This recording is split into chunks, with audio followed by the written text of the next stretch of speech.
Hi there viewers, I'm the Extraordinary Tourist, and today I thought I'd bring you along with the journey of animating a short scene from my upcoming animated short Infinite Monkey Theorem.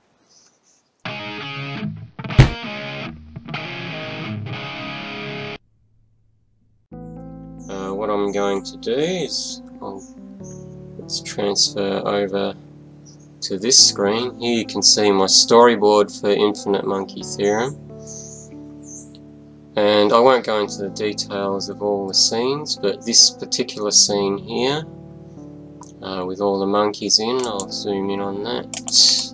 This is the scene I'm going to be animating. All it is a monkey using a typewriter. So what I'm planning to do is create one monkey using a typewriter and then just reproduce that animation multiple times to get this scene. And the scene itself lasts for about 12 seconds, so pretty much it's going to be the monkey on a loop typing with some narration over the top. I've got that in here all ready to go, and you'll see it's using my Ready the Colour Monkey character, which is actually the subject of the whole animation. You can see he's here, so I thought I'd keep the same characters in this scene, because essentially these monkeys here are the same kind of monkey that I have here.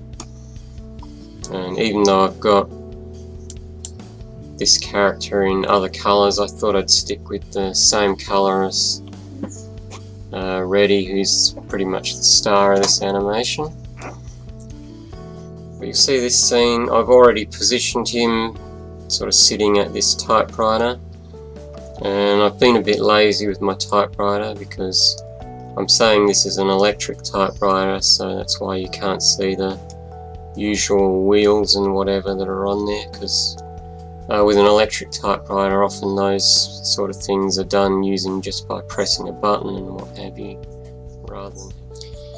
And I don't really have any sort of ideas for how this is going to work. I was just thinking make the arms and hands tap up and down, preferably behind the front of this keyboard so you don't see the fingers moving,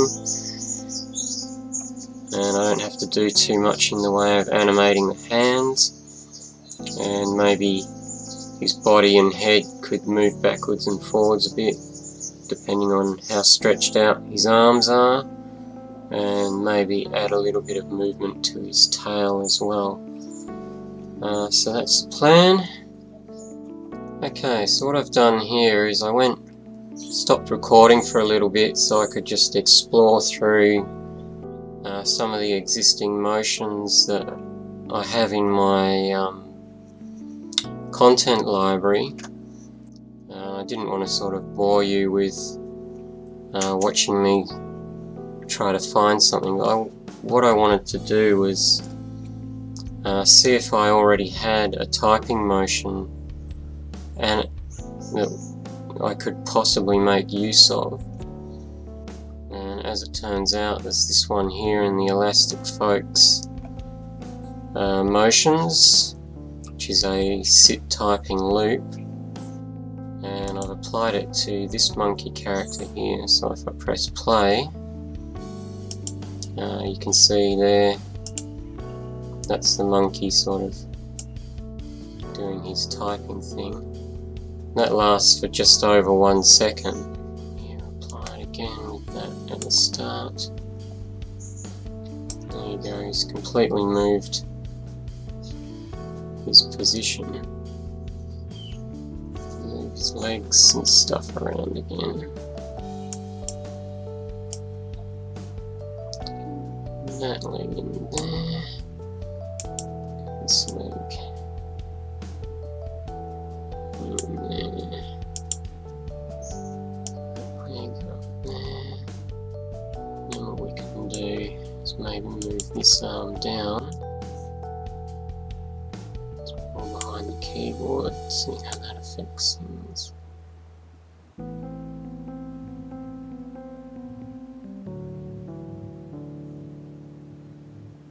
It's not too bad.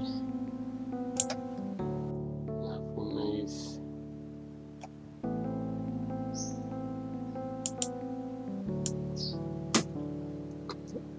it's showing a little bit too much fingers. So let's move that down there.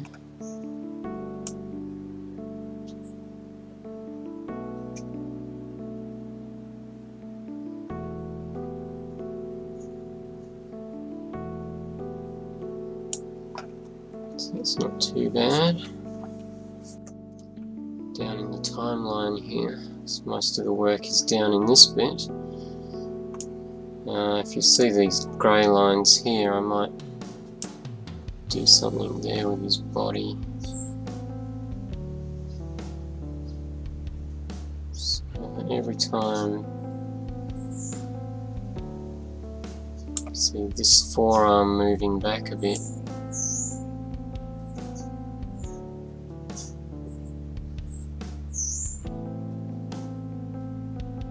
Maybe move his upper body a little bit. Yeah, so that keyframe there. And here. Back a little bit.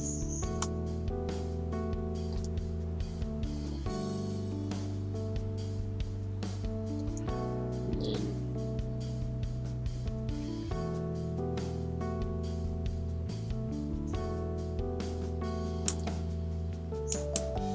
copy that keyframe, bring it into here and go paste. So now he's moving backwards and forwards a little bit.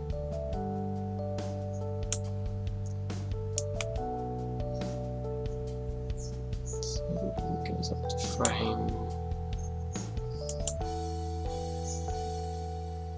27.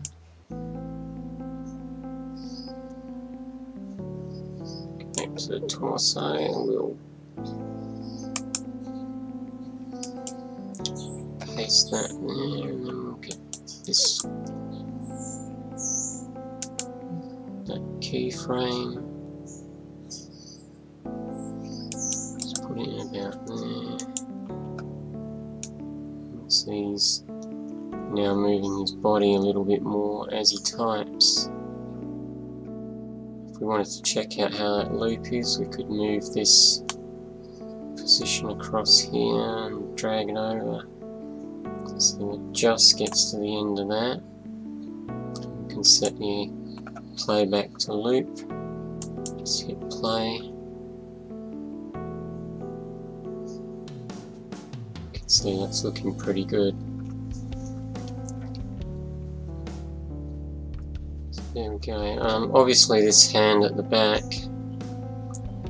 that one's fairly good. It doesn't matter that we can't see the fingers, it looks like it's typing. But this hand here, that looks really weird in that current position, so what I'm going to have to do is try and find a sprite or something that looks a little better than that one for that position. So okay, we'll stop it and we'll go into the sprite editor and go to that hand. It's not too bad, we could probably get away with it if I stretched his arm out forward a little more. So get out of the sprite editor and go back into this editor here, the 2D keyframe editor.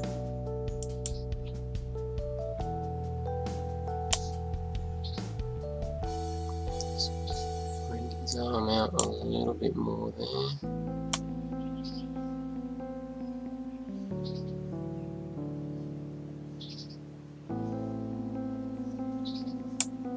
Actually we might just get away with that, I think. That's not too bad for his hands. What we want to do is make his head sort of tip a little bit so that when he leans forward, perhaps his head leans slightly back to sort of counterbalance this leaning forward. We select his head and make sure there's a keyframe in the head transform section. And as he leans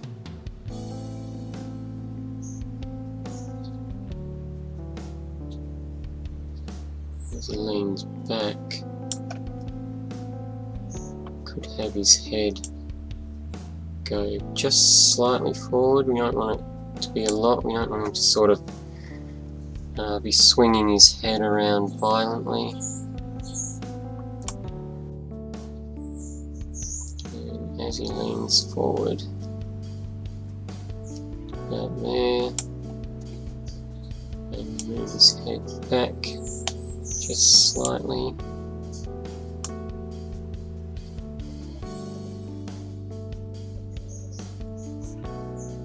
Again, move it forward just slightly. And as we get to the last frame, we'll take the first keyframe and copy that to the last one. And hopefully that gives him a bit of head movement as well.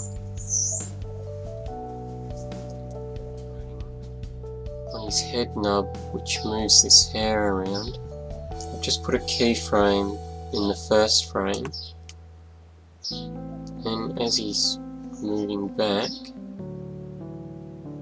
his head moves back,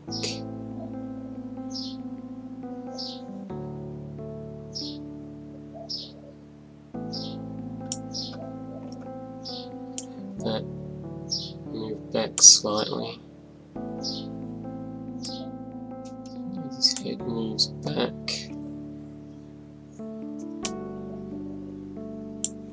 Do that, make sure there's a keyframe in there.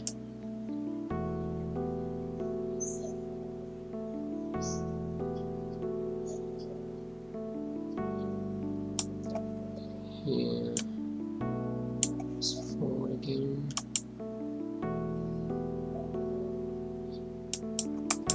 And then copy the last frame back to here.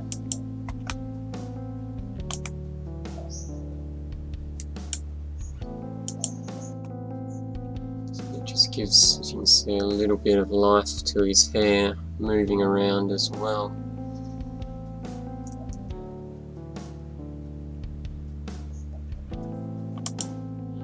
Next thing I'm going to do is just move his eyes and get him to blink a bit. Hopefully I can just do that with the face puppet editor. Sort of face to move. We'll do a preview of this.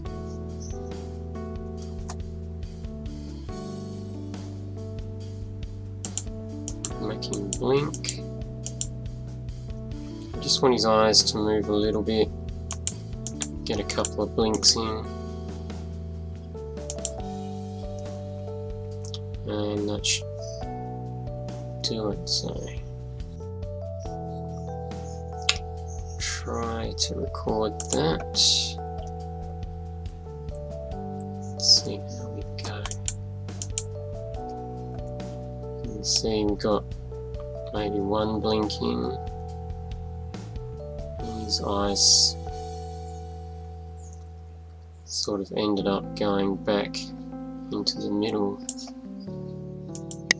Okay, so I had to stop recording a bit while I worked out how to sort these eyes out. I don't do, or haven't done a lot of detailed editing of character eyes in CrazyTalk, so it took me a while to find them. But essentially, I had to go into the face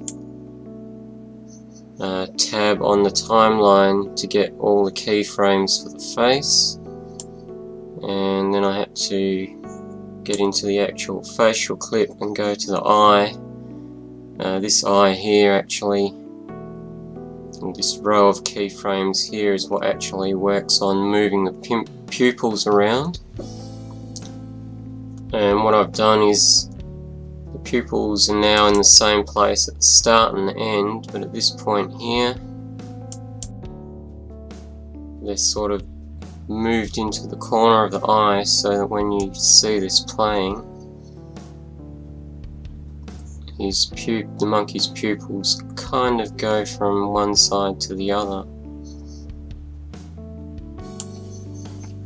So that's all sorted out. So if you see this playing on a loop now and you look at his eyes, you can see the pupils are sort of moving slightly, and he's just giving him that little bit more sort of feeling that he's alive rather than having his eyes held rigid in his head.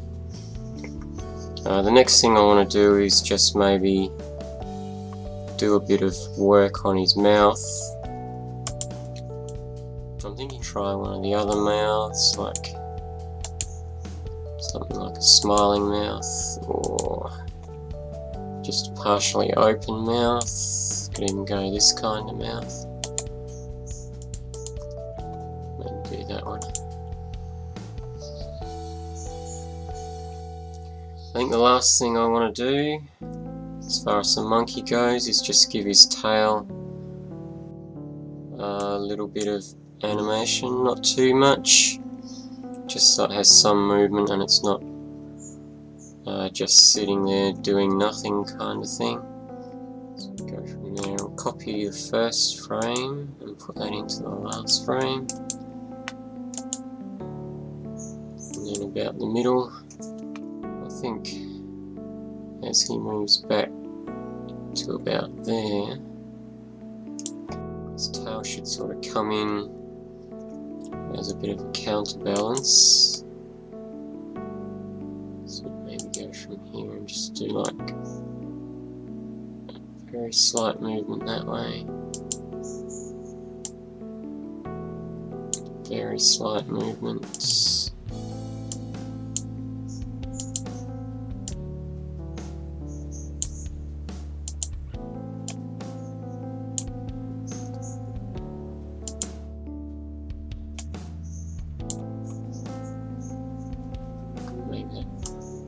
Without it, so you can see sort of slight movement. Get all these keyframes here and just move them over a couple spots that way. And it's moving back out there. So if we get those original frames, place them into this row. Before I do that, let's go to the last row. Place them in there.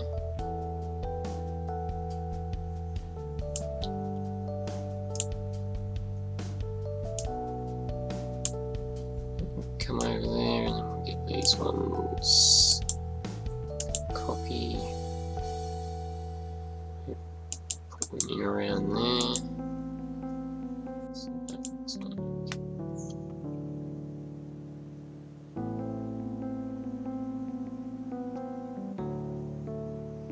I think that's probably just a little bit too much movement in the tail.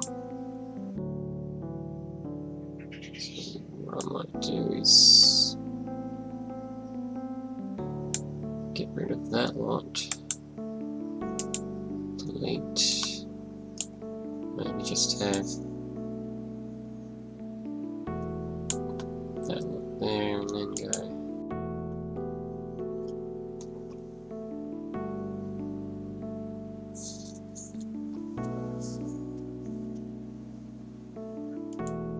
One other thing I was thinking maybe of making this paper sort of wave around a bit, perhaps just slightly, so just from the vibration of him crashing against the keys. So I'll probably go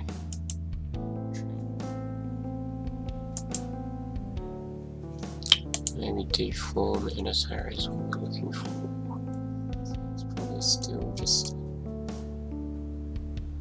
touch too much. I just want a slight vibration so it's not completely static.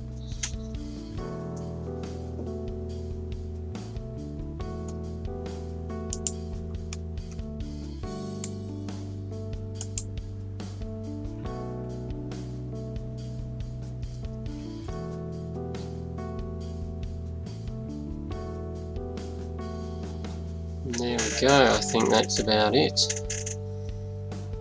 I think that's more than enough sort of animation on him for what I need. There you have it, that's my typing monkey. I'm going to leave this particular session here. From this point onwards, I'm going to take that monkey and reproduce him so that there are multiple versions of him on the screen, so it looks a little bit more like this. But I'll save that and do it off camera. This was just basically a sort of follow along blog to see, or vlog to see me animate a single scene and character in CrazyTalk Animator 3. So I hope you've enjoyed watching me animate my monkey character. Don't forget, if you have CrazyTalk Animator 3 and you particularly like Reddy the Colour Monkey, which is the name of the character that I've been animating, he is actually available in my Real Illusion Marketplace store, and the link for that is in the description on this video. So until next video, bye for now.